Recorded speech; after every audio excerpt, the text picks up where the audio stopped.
A fossa took scientists 150 years of arguing to figure out what it even was. It has features that look like a cat, moves like a mongoose, and was bounced between 3 different family classifications before DNA finally settled it. It belongs to Eupleridae, a family of carnivores found only in Madagascar, and its closest mongoose relative split off from it some 20 million years ago. A single mongoose-like animal floated over to the island on a raft of vegetation, probably during a storm, landed with no other predators around, and diverged into every carnivore on the island. Not just the fossa, all of them. The fossa ended up at the top of that stack.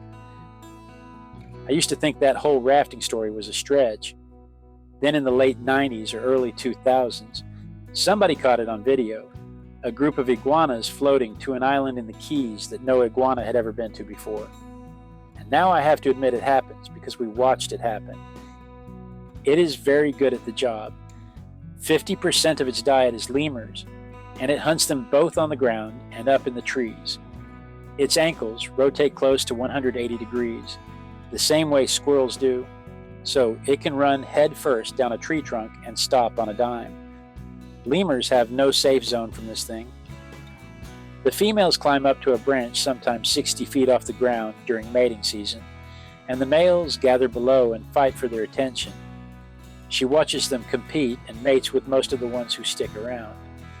The only way a male loses his turn is if he runs off scared. The same tree gets used every season, and when one female climbs down, the next one climbs up. The animal's scientific name is Cryptoprocta ferox. Cryptoprocta means hydnanus, and ferox means ferocious. So the full name translates to ferocious, hidden, but. A naturalist assigned that in 1833, and nobody has changed it since. It comes from a scent pouch that hangs down over the opening and holds a lot of scent glands. I try to keep this show friendly for the art teacher who has it running in the back of the classroom.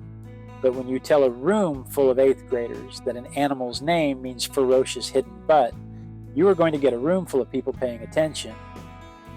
The Malagasy people have a mythology around the fossa. The story goes that its scent alone can kill a chicken coop and that it steals babies. There is no record of either of those things happening. The villages that fear it the most seem to leave it alone the most. So where that taboo is strongest, the fossa actually has a better population density. My own speculation is that the baby stealing story started when somebody saw one running off with a lemur in the dark. Lemurs are about the size of an infant. The lemur was screaming. Somebody reported it and the story stuck. Pure conjecture on my part, but it makes more sense than anything else I could come up with. They are considered vulnerable. The count is somewhere between 2,800 and 8,500, but the main reason they don't have a tighter number is that the fossa is slinky and fast and the forest is dark. They have lost about 90% of their habitat to charcoal production and clearing.